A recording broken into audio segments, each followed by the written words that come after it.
Hello friends, आज हम choice based credit system के बारे में जानेंगे। विकल्प आधारित या चुनाव आधारित क्रेडिट प्रणाली, इसको हिंदी में हम कहते हैं। तो ये एक नया सिस्टम लाया गया है जो कि पूरे यूजीसी के द्वारा ये लाया गया है ताकि पूरे देश में शिक्षा प्रणाली में और ग्रेडिंग सिस्टम में समानता लाया जा सके। तो विश्वविद्यालय अनुदान आयोग, जिसे यूजीसी भी कहा जाता है, वो शिक्षा प्रणाली में समानता और दक्षता और उत्कृष्टता तीनों को लाने के लिए हायर एजुकेशन सिस्टम में जो देश का है, जो उच्च शिक्षा प्रणाली है, उसमें समानता, दक्षता, इक्विटी, एफिशिएंसी एंड एक्सीलेंस, उत्कृष्टता लाने के लिए सेमेस्टर ये सीबीसीएस और भी कई उपाय शुरू किए हैं। उच्च शिक्षा की गुणवत्ता को बढ़ाने के लिए बहुत सारे काम किए गए हैं, जिसमें एजुकेशन शिक्षा की गुणवत्ता को बढ़ाया गया, नया नवाचार लाया गया पढ़ाई में, शिक्षा में, और करिकुलम में, पाठ्यक्रम में नवाचार लाया गया, नई चीज़ों का समावेशन किया गया, टीचिंग लर्निंग प्रोसेस और परीक्षा तथा मूल्यांकन सभी पद्धति में, सब प्रणाली में सुधार लाया गया है ताकि पूरे देश में शिक्षा व्यवस्था को यूनिफॉर्म किया जा सके और मूल्यांकन और ग्रेडिंग को एक जैसा किया जा सके। जो भी एकेडमिक रिफॉर्म यूजीसी के द्वारा लाया गया है, वो पूरे हायर एजुकेशन सिस्टम के लिए लाया गया है। ठीक है, तो चूँकि सिस्टम हायर एजुकेशन सिस्टम में पहले बहुत डाइवर्सिटी थी, सब यूनिवर्सिटीज़ का अपना अपना तरीका था, अपना अपना मार्किंग का तरीका था, अपना अपना ग्रेडिंग का तरीका था, बहुत सारा अप्रोचेस फॉलो किया जाता था।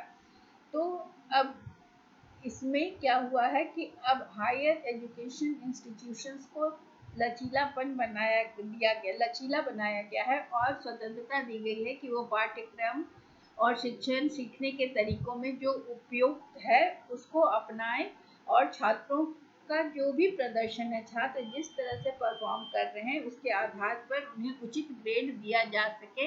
इसके लिए एक अच्छी सही प्रणाली को विकसित करने की आवश्यकता महसूस की गई और उसके लिए प्रयत्न किया गया। तो जब सीबीसीएस अडॉप्ट नहीं किया गया था, तो परीक्षा और ग्रेड दोनों में जो अंक प्राप्त होते थे, उसमें पारंपरिक प्रणाली को उपयोग करके प्रदर्शन की सूचना दी जाती थी। अंक से अक्षर को ग्रेड में परिवर्तन और जो किया जाता था, अंक जो आया उसको अक्षर से ग्रेड के रूप में परिवर्तन किया जाता था, और ये जो परिवर्तन किया जाता था वो पूरे देश में एक जैसा नहीं था। हर इसमें अलग अलग यूनिवर्सिटीज़ के अलग अलग ग्रेड होते थे या उनको अंकों का आकलन होता था। तो जिससे क्या होता था कि जो बच्चे एक जगह से पढ़कर दूसरी जगह जाते थे, तो उनके ग्रेड का आकलन करने में कठिनाई होती थी, और उस यूनिवर्सिटी के दूसरे यूनिवर्सिटी के जो ग्रेड्स होते थे उसमें टैली करने में दिक्कत होती थी। तो इससे क्या हुआ कि ये जो भी एकेडमिक क्षेत्र में काम करते थे, जो नियोक्ता होते थे, उन ग्रेड के आधार पर जब छात्रों का वो आकलन करते थे या छात्रों के प्रदर्शन को समझने की कोशिश करते थे, तो उन्हें अनुमान लगाने में कठिनाई होती थी। तो इस कठिनाई को दूर करने के लिए ग्रेडिंग सिस्टम और विश्व ग्रेडिंग सिस्टम को अपनाया गया, और ये सिस्टम पूरे विश्व में, भारत के साथ साथ पूरे विश्व में इसका पालन किया जाता है। तो इसलिए ग्रेडिंग एक जैसी ग्रेडिंग प्रणाली को लागू करना वांछनीय था देश के भीतर में और पूरे संस्थान में। अब इससे क्या हुआ कि पूरे देश में छात्रों की गतिशीलता बढ़ गई। एक जैसा ग्रेडिंग सिस्टम होने से अगर कोई छात्र अपनी पढ़ाई किसी यूनिवर्सिटी से किसी वजह से नहीं पूरी कर पा रहा है और वो उसे दूसरे क्षेत्र में जाना पड़ रहा है, दूसरे स्टेट में जाना पड़ रहा है, तो वो क्या कर सकता है कि उसका क्रेडिट जो है यहाँ से ट्रांसफ़र होकर वहाँ चला जाएगा और वो अपनी आगे की पढ़ाई कर सकेगा। उससे जो क्रेडिट उसको मिल चुका है, जो सेमेस्टर उसने पूरा कर लिया है उसको रिपीट करने की आवश्यकता नहीं पड़ेगी। और इससे क्या होगा कि जो भी ये पोटेंशियल एम्प्लॉयर जो होंगे वो भी उसके परफॉर्मेंस को असेस कर पाएंगे कि वो पहले के इंस्टीट्यूट्स और नए इंस्टीट्यूट दोनों में ज्वाइन करने के बाद उसका ग्रेडिंग का जो परफॉर्मेंस है उसको एक साथ करके देखा जा सकेगा। तो इससे क्या हुआ कि ये CGPA की गणना के लिए ग्रेडिंग प्रणाली और अपनाया गया और UGC ने इसके लिए दिशा निर्देश दिए ताकि पूरे देश में एक रूपता हो और छात्रों का ग्रेड का आकलन CGPA के आधार पर हो। तो इससे छात्र कहीं भी अपने क्रेडिट को ट्रांसफर करके अपने ग्रेड के साथ कहीं भी जाकर एडमिशन ले सकते हैं। यह यूनिवर्सिटी बदलने से इसमें फर्क नहीं पड़ेगा। तो ग्रेडिंग सिस्टम को भारत में केंद्र में, राज्य में और डीम्ड विश्वविद्यालय सभी जगह स्नातक, स्नातकोत्तर मतलब कहाँ, डिप्लोमा, ये graduate level, post graduate level और डिप्लोमा और सर्टिफिकेट प्रोग्राम सब जगह क्रेडिट सिस्टम को लागू किया गया, सभी कार्यक्रम को लागू किया गया। अब इस सिस्टम का कुछ कीवर्ड्स है, कुछ मुख्य शब्द है जो कि CBCS में यूज होता है। पहला है एकेडमिक ईयर। एकेडमिक ईयर का मतलब है कि दो कॉन्जिक्यूटिव, एक वन ऑड और वन इवन, मतलब 1+2 मिलाकर दो सेमेस्टर हुआ, फर्स्ट सेमेस्टर और सेकेंड सेमेस्टर। फर्स्ट सेमेस्टर और सेकेंड सेमेस्टर मिला के क्या होगा, 1 एकेडमिक ईयर, एक साल, एक शैक्षणिक ईयर। तो 1+2 हुआ, फिर 3+4, एक ऑड है एक इवन है, तो ये दूसरा सेकेंड एकेडमिक ईयर। फिर 5+6, ये थर्ड एकेडमिक ईयर हो गया। तो ये शैक्षणिक वर्ष क्या हुआ कि एक विषम एक सम सेमेस्टर को मिलाकर एक शैक्षणिक वर्ष का निर्माण हुआ। इसमें फिर चॉइस बेस्ड क्रेडिट सिस्टम क्या है। चॉइस बेस्ड क्रेडिट सिस्टम में छात्रों को क्या है, जो भी निर्धारित पाठ्यक्रम है, जो भी पाठ्यक्रम कोर्स प्रेस्क्राइब किया गया है उसमें से उन्हें कोर, इलेक्टिव और माइनर या सॉफ्ट स्किल का कोर्स चुनने का विकल्प दिया जाता है। मतलब कि CBCS के छात्रों को जो भी प्रेस्क्राइब कोर्स है उसमें से उन्हें कोर पेपर चुनना होता है, इलेक्टिव पेपर चुनना होता है या माइनर या सॉफ्ट स्किल्स। इसको अब हम आगे देखेंगे। और तो इसके बाद कोर्स क्या है, कोर्स में पेपर, ये जैसे पेपर 1, पेपर 1, पेपर 2 इस तरह का, ठीक है। तो इसमें ये पेपर के रूप में बताया जाता है। सब कोर्स को जो है, हर कोर्स जो है उसमें सबका इक्वल वेट नहीं होता है, हर का वेट अलग अलग होता है। तो कोर्स बताता है कि क्या उसका लर्निंग ऑब्जेक्टिव है, सीखने का क्या उद्देश्य है और सीखने का क्या आउटकम होगा, क्या परिणाम होगा, उसके आधार पर उस कोर्स को वेट दिया जाता है। तो कोर्स जो है वो, कोर्स में क्या क्या चीज हो सकता है। कोर्स में लेक्चर होता है जिसे हम हिंदी में व्याख्यान कहते हैं, प्लस ट्यूटोरियल होता है, फिर लेबोरेटरी लैब वर्क होता है ना, फिर चौथा फील्ड वर्क होता है। देख, हर सब्जेक्ट में नहीं होता, इसीलिए कहा गया कि हर का अलग अलग। प्रोजेक्ट वर्क, आउटरीच एक्टिविटी,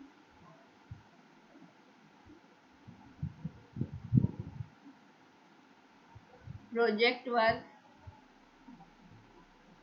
ये सब मतलब कोई जरूरी नहीं है कि एक कोर्स में सारी चीजें हों, इसीलिए ऑब्लिक कर दिया मैंने, यहाँ भी ऑब्लिक ही किया हुआ है। Project work, vocational training,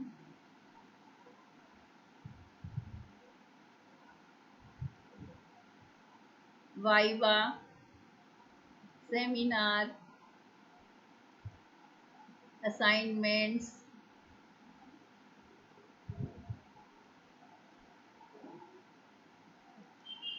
self study, ये इतने सारी चीज हो सकती है। किसी भी कोर्स का डिजाइन करने में, किसी कोर्स में लेक्चर और ट्यूटोरियल और लैब वर्क हो सकता है, किसी में फील्ड वर्क भी हो सकता है, किसी में आउटरीच एक्टिविटी बाहर जाकर करने, किसी में प्रोजेक्ट बनाना, किसी में वोकेशनल ट्रेनिंग के लिए कहीं जाना पड़ सकता है, कहीं सेमिनार हो सकता है, पेपर प्रेजेंट करना हो सकता है, कहीं असाइनमेंट देना होता है, कहीं पर सेल्फ स्टडी से ही काम चलता है।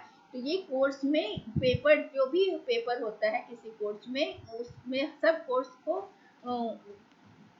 अलग अलग पेपर होता है और हर पेपर का इक्वल वेट नहीं होता है।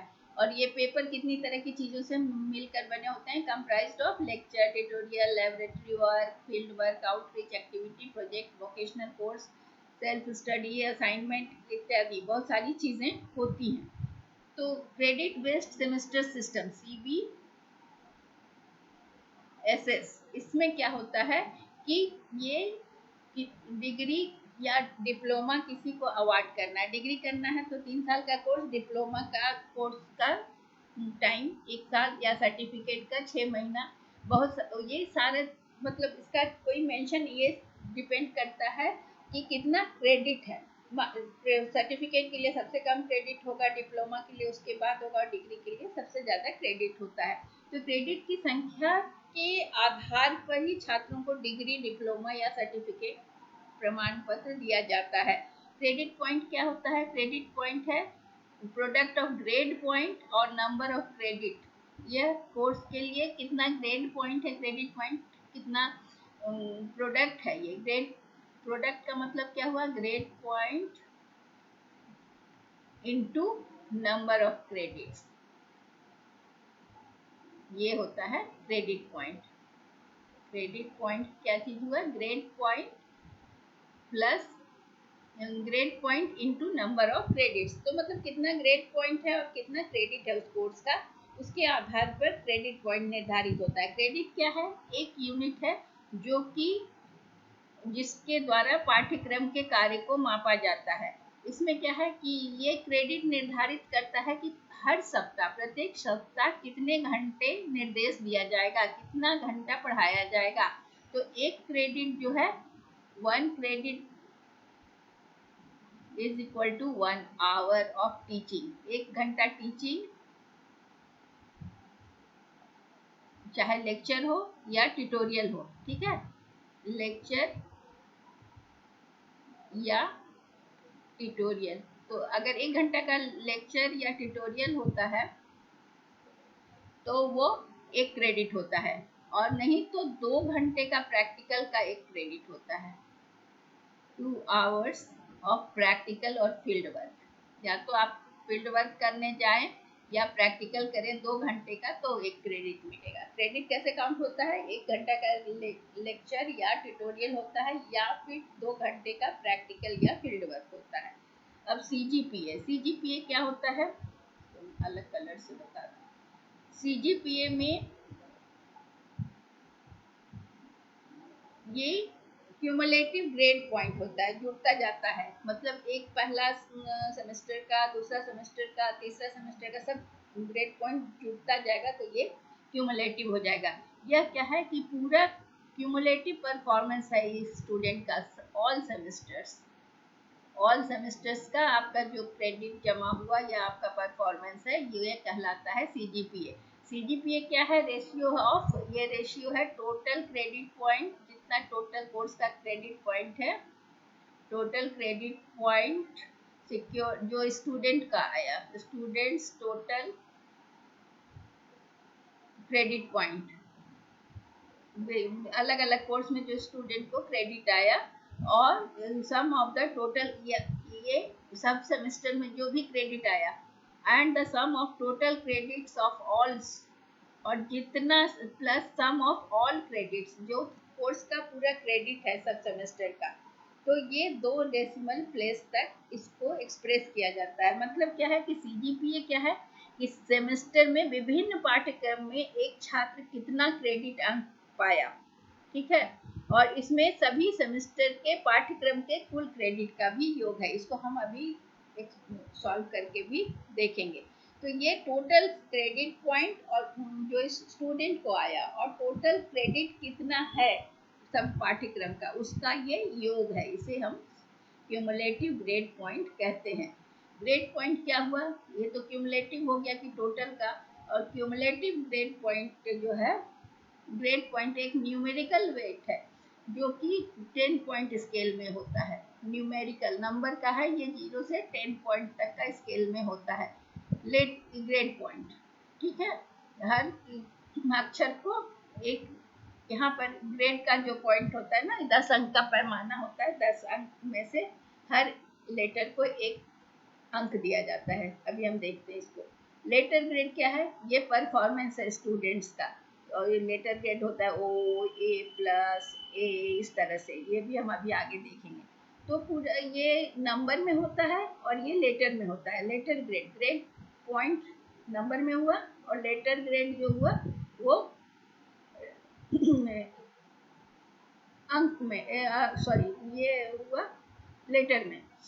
प्रोग्राम क्या है कि एजुकेशनल प्रोग्राम जो होता है वो क्या चीज करता है, या तो डिग्री प्रदान करता है, या तो डिप्लोमा या सर्टिफिकेट, ये 3 चीज के लिए शैक्षिक कार्यक्रम किया जाता है। अब SGPA क्या है, और हमने देखा पूरा टोटल CGPA। अब SGPA हर सेमेस्टर का होगा, SGPA पर सेमेस्टर का ग्रेड पॉइंट।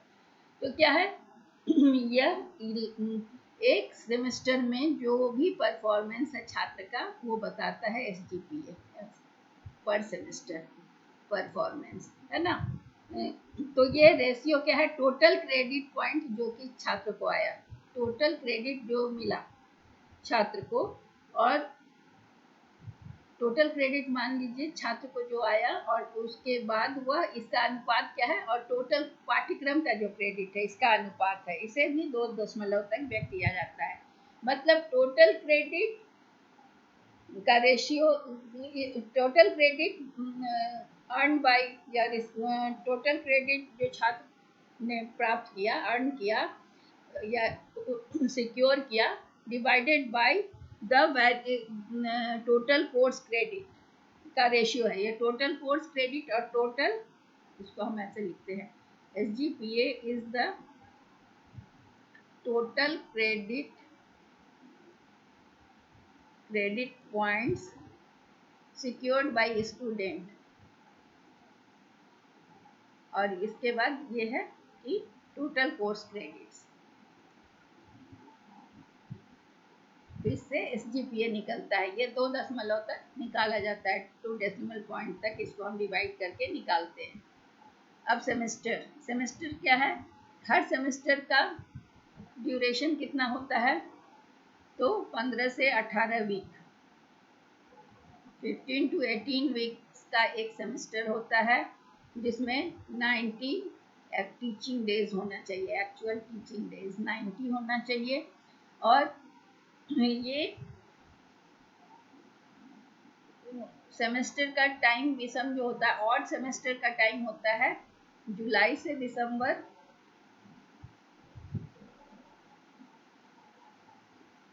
और इवन सेमेस्टर का टाइम होता है जनवरी से जून।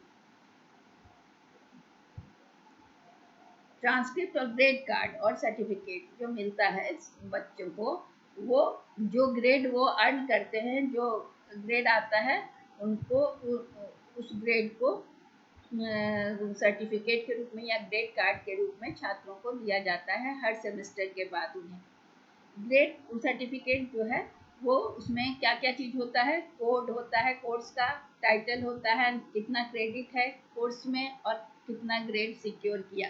तो SGPA उस सेमेस्टर का हर सेमेस्टर का SGPA होता है, और सबको मिलाकर फिर CGPA निकाला जाता है, पाठ्यक्रम का विवरण तैयार किया जाता है। CGPA निकलता है जब सारे सेमेस्टर का मार्क्स आ जाता है। तो सेमेस्टर बेस्ड, सेमेस्टर सिस्टम में क्या होता है कि अब भारतीय शिक्षा संस्थान जो है वो सब सेमेस्टर सिस्टम को अपना लिए हैं, और सेमेस्टर प्रणाली में जो है सो अब टीचिंग लर्निंग प्रोसेस को वर्टिकल ऊर्ध्व गति में भी बढ़ा रहा है और क्षैतिज गति में भी बढ़ा रहा है। मतलब कि अब जो है सेमेस्टर सिस्टम जो है वो टीचिंग लर्निंग प्रोसेस को ऊर्ध्व गति का मतलब क्या हुआ कि ऐसे भी बढ़ा रहा है और ऐसे भी बढ़ा रहा है, मतलब ऊर्ध्व गति ये हो गया और क्षैतिज ये हो गया। ठीक है, तो लर्निंग में वो सीधे भी बढ़ रहा है अपने सब्जेक्ट की और साथ साथ दूसरे सब्जेक्ट्स को भी सीख रहा है। क्रेडिट बेस्ड सेमेस्टर सिस्टम जो है वो फ्लेक्सिबिलिटी लाता है पढ़ाई के कार्यक्रम को, पाठ्यक्रम को तैयार करने में, क्रेडिट का डिस्ट्रीब्यूट करने में लचीलापन लाता है, फ्लेक्सिबिलिटी लाता है। इसलिए चॉइस बेस्ड क्रेडिट सिस्टम जो है वो कहा जाता है कि यह एक कैफेटेरिया अप्रोच है, मतलब कि यहाँ पर छात्रों को विषयों के चुनाव करने में आज़ादी मिलती है। They are free to choose any subject from any discipline, किसी भी डिसिप्लिन से वो चूज कर सकते हैं और कोई भी कोर्स को वो अपने चॉइस से ले सकते हैं, अपनी गति से सीख सकते हैं, एडिशनल कोर्स भी कर सकते हैं और जितना क्रेडिट है उससे ज़्यादा क्रेडिट को भी रिक्वायर कर सकते हैं एक्स्ट्रा पेपर लेकर, और इंटर डिसिप्लिनरी सब्जेक्ट भी ले सकते हैं, मतलब साइंस वाले आर्ट्स का सब्जेक्ट ले सकते हैं, आर्ट्स वाले कॉमर्स का भी सब्जेक्ट ले सकते हैं। तो इस तरह से कोई भी सब्जेक्ट को वो पढ़ सकते हैं और आवश्यक क्रेडिट से अधिक भी प्राप्त कर सकते हैं और दूसरे विषय, दूसरे डिसिप्लिन के सब्जेक्ट को भी ले सकते हैं। तो इसलिए ये वांछनीय है कि सीबीसीएस सारे शिक्षण संस्थान सीबीसीएस को अपनाएं और ग्रेडिंग सिस्टम को अपनाएं ताकि पूरे देश में ग्रेडिंग की यूनिफॉर्मिटी हो। अब इसमें कोर्सेज क्या क्या होते हैं, तो इसमें कोर्स 3 तरह के होते हैं, कोर, इलेक्टिव और फाउंडेशन। तो कोर कोर्स क्या होता है, कोर कोर्स में कोर पेपर आपने पढ़ा होगा जिन्होंने सेमेस्टर सिस्टम में पास किया है कि कोर कोर्स हर सेमेस्टर में होता है, इसका वो कंपलसरी पढ़ना होता है, हर स्टूडेंट को कोर पेपर पढ़ना होता है। तो इसे कहा जाता है कि वो जो डिसिप्लिन पढ़ रहा है उसका वो इम्पॉर्टेंट पेपर है। तो कोर पेपर हर सेमेस्टर में पढ़ना होता है। इलेक्टिव कोर्स में क्या है कि वो बहुत सारे पेपर्स में से कुछ भी चुन सकता है। उसमें इलेक्टिव मतलब होता है कि एक वैकल्पिक पाठ्यक्रम वो जो चुन सकता है, तो वो जो उसके डिसिप्लिन में सहायक हो, मतलब डिसिप्लिन का मतलब क्या हुआ, आर्ट्स का डिसिप्लिन, साइंस का कोई पढ़ रहा है, जैसे आप इकोनॉमिक्स पढ़ रहे हैं तो आपका कोर पेपर हर सेमेस्टर में इकोनॉमिक्स का 2 तो कम से कम होगा, और उसके बाद आप कोई भी दूसरा सब्जेक्ट ले सकते हैं जो कि आपके अध्ययन के मतलब आपके डिसिप्लिन जो भी आप पढ़ रहे हैं आर्ट साइंस उसमें सहायक हो, आपको एक्सपेंडेड स्कोप प्रदान करे और कुछ या फिर किसी दूसरे डिसिप्लिन में आपको एक्सपोजर दे, आपको उसमें ज्ञान प्रदान करे और आपके स्किल को नर्चर करे, आपकी कौशल दक्षता का विकास हो। इलेक्टिव जेनरिक इलेक्टिव भी हो सकता है। जेनरिक इलेक्टिव क्या हुआ, जेनरिक इलेक्टिव जो कि कोर्स जेनरिक प्रोफिशिएंसी स्टूडेंट का बढ़ाता है, जो सामान्य दक्षता को बढ़ाता है, जेनरिक प्रोफिशिएंसी। और इलेक्टिव डिसिप्लिन सेंट्रिक भी हो सकता है या फिर वो अनरिलेटेड डिसिप्लिन से चुना हुआ होता है, मतलब दूसरे किसी भी विषय से लिया जा सकता है। अनरिलेटेड, जैसे आप साइंस पढ़ रहे हैं और कॉमर्स ले लिए तो अनरिलेटेड डिसिप्लिन से भी ले सकते हैं। डिसिप्लिन सेंट्रिक जिसको हम ओपन इलेक्टिव कहते हैं। जेनरिक इलेक्टिव हुआ कि जो छात्रों की सामान्य दक्षता को बढ़ाते हैं, और ओपन इलेक्टिव जो हुआ वो आप अनरिलेटेड डिसिप्लिन से ले सकते हैं। अनरिलेटेड डिसिप्लिन का मतलब हुआ कि जो कि आप जिसको आप पढ़ नहीं रहे हैं। Generic elective and open elective में यही अंतर है।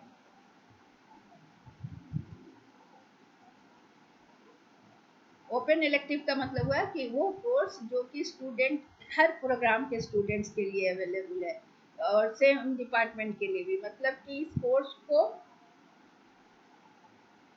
आप हर बच्चे को पढ़ना है, जो स्टूडेंट्स को कि डिग्री लेवल कोर्स में अपने कोर और किसी भी सब्जेक्ट से आगे जाकर ओपन इलेक्टिव स्टूडेंट्स को, हर स्टूडेंट को लेना होता है complete course towards a minor. तो ये क्या है कि उसके अलावा जेनरिक इलेक्टिव जो है वो जनरली अनरिलेटेड डिसिप्लिन है। ये हुआ कि ये सबको पढ़ना है ओपन इलेक्टिव। और जेनरिक इलेक्टिव जो है वो अनरिलेटेड डिसिप्लिन से आप ले सकते हैं, जैसे साइंस के हैं तो आप कॉमर्स से ले सकते हैं, ताकि आपको अगर कॉमर्स की जानकारी चाहिए या कॉमर्स में इंटरेस्ट है तो आप साइंस के स्टूडेंट होकर उसमें से भी सब्जेक्ट ले सकते हैं। और ये ओपन अनरिलेटेड डिसिप्लिन से। और ओपन इलेक्टिव जो है वो सबके लिए, सब स्टूडेंट्स उसको पढ़ सकते हैं। तो ओपन इलेक्टिव में है कि इंटरडिसिप्लिनरी नेचर है, ये कोई भी इसको पढ़ सकता है। जैसे सिनेमेटोग्राफी है तो टीवी प्रोग्रामिंग है, टेलीविजन प्रोडक्शन है, तो ये कुछ भी कोई भी इस तरह का सब्जेक्ट कोई भी पढ़ सकता है। अब चलिए हम लोग आगे देखिए फाउंडेशन कोर्स क्या है। फाउंडेशन कोर्स जो है वो दो तरह का होता है, कंपलसरी फाउंडेशन और दूसरा होता है elective foundation. Compulsory foundation course जो होता है वो कंटेंट पर बेस्ड होता है, जो कि नॉलेज को बढ़ाता है और ये सभी विषयों के लिए अनिवार्य है। Compulsory foundation, compulsory foundation and elective foundation. Compulsory foundation सभी कोर्स के लिए इम्पॉर्टेंट है।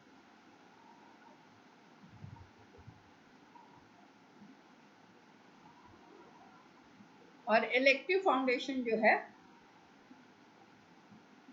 वो कोर्स है जो कि आप चुन सकते हैं, और कंपलसरी को क्या करना है कि वो आपको पढ़ना जरूरी है, मैंडेटरी है।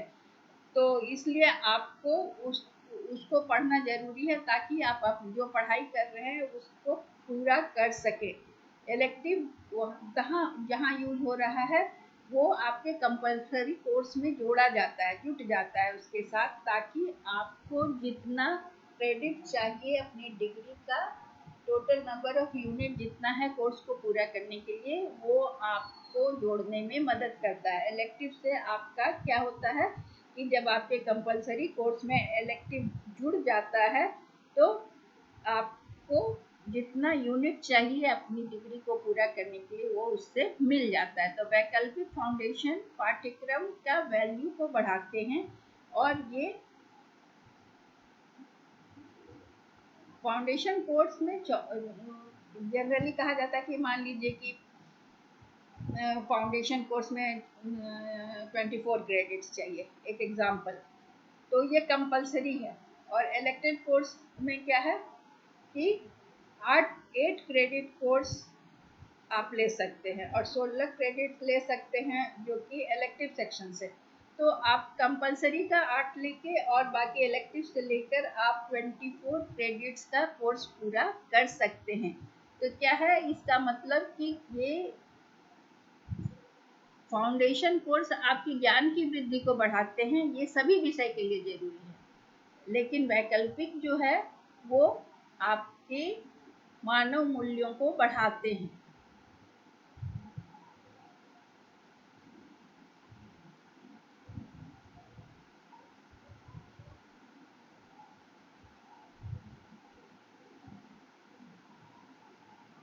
तो ये फाउंडेशन कोर्स हम लोग समझ गए।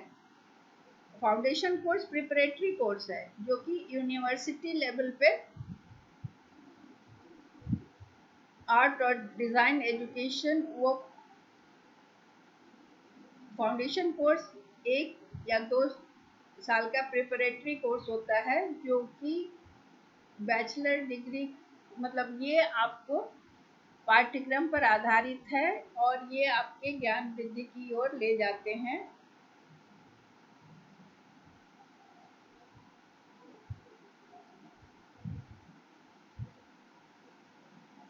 अब हम आगे चलें। अब एग्जामिनेशन का असेसमेंट, इसमें क्या है, ये थोड़ा छोटा हो गया, अब ज़्यादा बड़ा ये था। तो इसमें असेसमेंट कैसे होता है, तो लेटर ग्रेड और ग्रेड पॉइंट दिया जाता है इसमें। अच्छा, इसको हम स्किप करते हैं, इसके बाद वाला पेज में ये लेटर ग्रेड और ग्रेड पॉइंट्स, दो मेथड है ग्रेड और relative grading and absolute grading, दो विधियां हैं, सापेक्ष ग्रेडिंग या पूर्ण ग्रेडिंग। सापेक्ष ग्रेडिंग में क्या होता है कि सापेक्ष जब भी ग्रेडिंग होगा तो सभी छात्रों के द्वारा जो अंक मिला उसके आधार पर वितरण पर आधारित होता है, मतलब वो, और ग्रेड कट ऑफ अंक या प्रतिशत के आधार पर दिया जाता है। और पूर्ण ग्रेडिंग जो होता है उसके अंतर्गत पूर्व निर्धारित वर्ग अंतराल के आधार पर ग्रेड में परिवर्तन किया जाता है। मतलब क्या है कि मान लीजिए कि आपको अगर ग्रेडिंग दिया गया सापेक्ष, तो आपका एक हो गया 0 to 10 या 90 to 100, इस तरह का, तो उसके बीच में अंकों का वितरण हो गया। तो और दूसरा हुआ पूर्ण ग्रेडिंग में कि पूर्व निर्धारित वर्ग अंतराल के आधार पर परिवर्तित किया जाता है।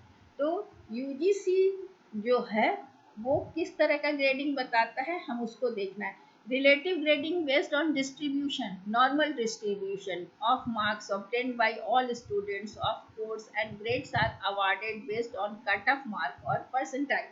अब इसमें क्या है कि परसेंटाइल के आधार पर या कट ऑफ मार्क के आधार पर ग्रेड दे दिया गया जाता है, जो सापेक्ष हुआ क्योंकि इसमें दूसरे की तुलना की जाती है। और एब्सोल्यूट ग्रेडिंग में क्या होता है कि मार्क्स को ग्रेड में कन्वर्ट कर देते हैं और क्लास इंटरवल में बांट देते हैं। यहाँ पर यही होगा कि कितने 90 to 100% में कितने आए, तो 80 to 90% में कितने आए, तो ये एब्सोल्यूट ग्रेड हो जाता है। इसमें क्या है कि जो ग्रेड आया उसमें फिर एक एक परसेंट का अंतर नहीं पता चलता है, वो सारे एक ग्रेड में आ जाते हैं। प्रोटीन ग्रेडिंग सिस्टम को इम्प्लीमेंट करने के लिए यूजीसी ने 10 पॉइंट का ग्रेडिंग सिस्टम लाया है, जो कि इस तरह का है। Letter grade O is outstanding, तो इसका ग्रेड पॉइंट है 10। जिसको जिसका ग्रेड पॉइंट 10 आया उसका आउटस्टैंडिंग लेटर ग्रेड बन गया। ए प्लस किसको मिला, जिसका कि ग्रेड पॉइंट 9 है, ये 9। वेरी गुड मिला जिसका 8 है। B plus 7, B above average 6, C 5, P जो पास है उसको 4 पॉइंट, जो फेल है उसको 0 और जो एब्सेंट है उसको 0। तो जो स्टूडेंट है जिसको एफ ग्रेड मिला वो फेल कंसीडर किया जाएगा और इसको क्या होगा, फिर से रीअपियर होना होगा एग्जाम में। ठीक है, तो ये हो गया ग्रेडिंग सिस्टम में इस तरह से ग्रेड पॉइंट मिला। अब नॉन क्रेडिट कोर्स जो होता है, कुछ कोर्स ऐसा हुआ जिसमें कि केवल आपका सेटिस्फैक्ट्री और अनसेटिस्फैक्ट्री लिखा गया, इसमें कोई ग्रेड लेटर ग्रेड नहीं दिया जाता है और ये सीजीपीए और एसजीपीए के कंपटीशन में काम नहीं आता। जैसे कि मान लीजिए कि आपका कोई चीज़ मॉरल एजुकेशन या फिर पॉल्यूशन, ये एनवायरमेंटल एजुकेशन है, ये सब कंपलसरी है, अगर उसमें केवल पास करना होता है तो उसका जो ग्रेडिंग होता है वो सेटिस्फैक्ट्री और अनसेटिस्फैक्ट्री होता है, इसमें कोई ग्रेड नहीं मिलता है और वो सीजीपीए या एसजीपीए में गिना नहीं जाता है। तो यूनिवर्सिटीज़ को डिसाइड करना है ऑन द ग्रेड या परसेंटेज ऑफ मार्क्स जो स्टूडेंट को आया है कि कोर्स को पास करने के लिए कितना सीजीपीए होना चाहिए डिग्री। तो ये किसको, ये अलग अलग इंस्टीट्यूट जो है स्टैट्यूटरी प्रोफेशनल काउंसिल है, उनकी आवश्यकता और उनकी सिफारिशों को देखते हुए डिसाइड करना है। AICT, engineering, MCI, BCI, NCT के हिसाब से सीजीपीए को डिटरमाइन करना है कि कितना परसेंट, यूनिवर्सिटीज़ को डिसाइड करना है कि कोर्स को पास करने के लिए कितना परसेंटेज ऑफ मार्क्स रिक्वायर्ड है। यूजीसी रिकमेंड करता है कि ये सिस्टम जिसमें कि यूनिवर्सिटीज़ प्रभावशाली ढंग से मूल्यांकन कर सके और वो निष्पक्ष हो और परीक्षा की प्रक्रिया को पूर्ण करे। तो इसमें कहा गया है कि कम से कम 50% ऑफ कोर कोर्सेज जो भी ऑफर किया जा रहा है हर प्रोग्राम में, BA, BSc, post graduate, diploma, जिस किसी भी डिसिप्लिन में, तो थियोरेटिकल कंपोनेंट जो है towards the end of semester should be undertaken by external examiner. 50% course जो है उसका एग्जाम कौन लेगा? एक्सटर्नल के द्वारा, बाहर से, यूनिवर्सिटी के बाहर से लोग कंडक्ट करेंगे एग्जाम, ताकि फेयर हो सके, जो कि एक कॉम्पिटेंट अथॉरिटी के द्वारा अपॉइंट किए जाएं। और इस कोर्स में क्वेश्चन पेपर सेट करना और कॉपी देखा जाना सब एक्सटर्नल एग्जामिनर के द्वारा होगा। और in case of the assessment of practical component, और जब प्रैक्टिकल कंपोनेंट होगा तो उसमें जो एग्जामिनर होंगे वो 50-50% बेसिस, मतलब हाफ एग्जामिनर जो होंगे वो बाहर से आएंगे और हाफ जो होंगे वो इंटरनल एग्जाम होगा।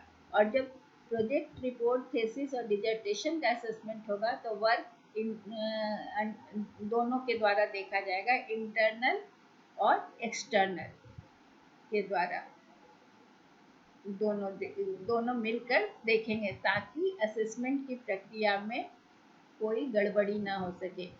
कंप्यूटेशन ऑफ SGPA और CGPA, यूजीसी रिकमेंड करता है कि यह प्रोसीजर होगा जिसमें कि SGPA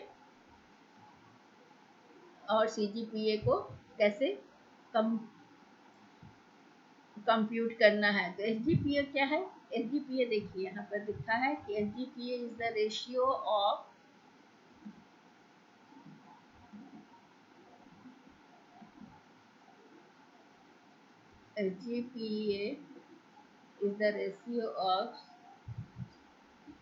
sigma CI into GI divided by sigma CI।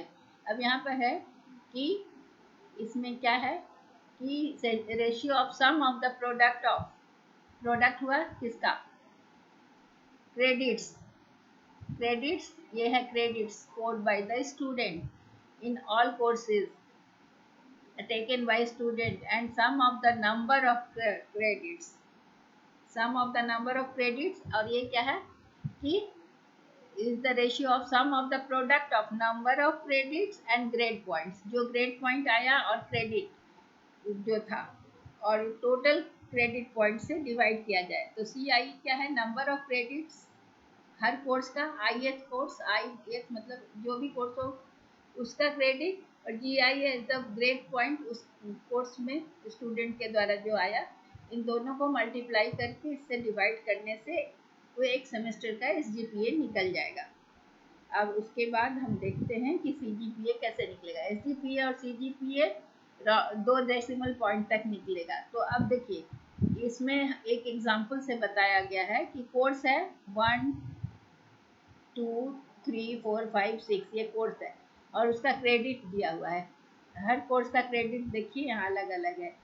Course 1 का क्रेडिट 3 है, कोर्स 2 का 4 है, कोर्स 3 का 3 है, कोर्स 4 का 3 है, कोर्स 5 का 3 है और कोर्स 4 का 4 है। तो कितना हुआ टोटल? टोटल क्रेडिट हो गया, इट इज टोटल क्रेडिट, ये हो गया टोटल क्रेडिट, ये है सिग्मा CI है 20 टोटल क्रेडिट। ठीक है, तो अब ग्रेड आया, ग्रेड A प्लस B। अभी हमने पीछे देखा है कि A को 8 दिया जाता है पॉइंट, ग्रेड पॉइंट, ये है ग्रेड पॉइंट, ये ग्रेड पॉइंट है, ये क्रेडिट पॉइंट है। तो ग्रेड पॉइंट A का 8, B प्लस का 7, B का 6, O का 10 था, C का 5। तो टोटल हमारा आ गया ये ग्रेड पॉइंट। अब करना है क्या? SGPA कैसे निकलेगा? तो 3 into 8 CI into GI है ना, 3 into 8 7 into 4 3 into 8, इस तरह से करके SGPA निकला। टोटल निकला हमारा 130/20। तो CI/GI कितना निकला? CI/GI ये है, तो CI/GI हो गया 130 divided by 20 is equal to 6.95। तो ये SGPA हमारा निकला।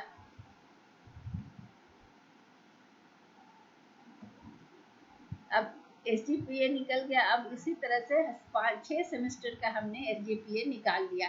देखिए सेमेस्टर 1 का क्रेडिट 20, सेमेस्टर टू का क्रेडिट 25, थ्री का ऐसे ही मान के चलें। तो ये क्रेडिट दिया हुआ है और एस टी पी ए दिया हुआ है। तो सी जी पी ए निकालने के लिए हमें क्या करना था?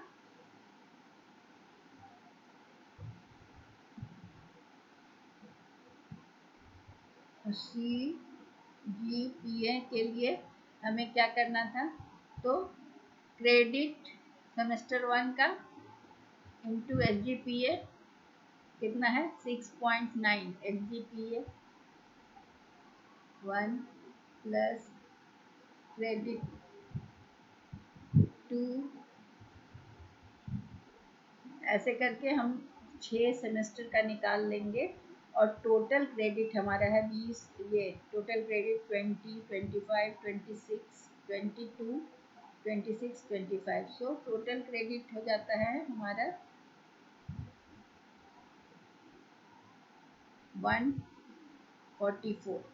और ऊपर आ गया हमारा C1 S G P A one, C2 S G P A to,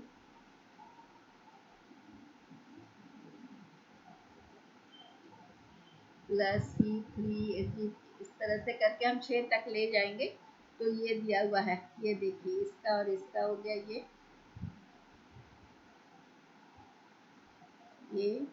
20 into 6.9 to 22 into 7, 8, 25 into 5, 6। तो सॉल्व करने पर हमें आ रहा आंसर आएगा 6.73। सो इस तरह से सी जी पी ए कैलकुलेट हो गया। अब सी जी पी ए को परसेंटेज में जब हम बदलते हैं तो उसको 9.5 से गुना करते हैं। तो that's all about choice based credit system. Thank you.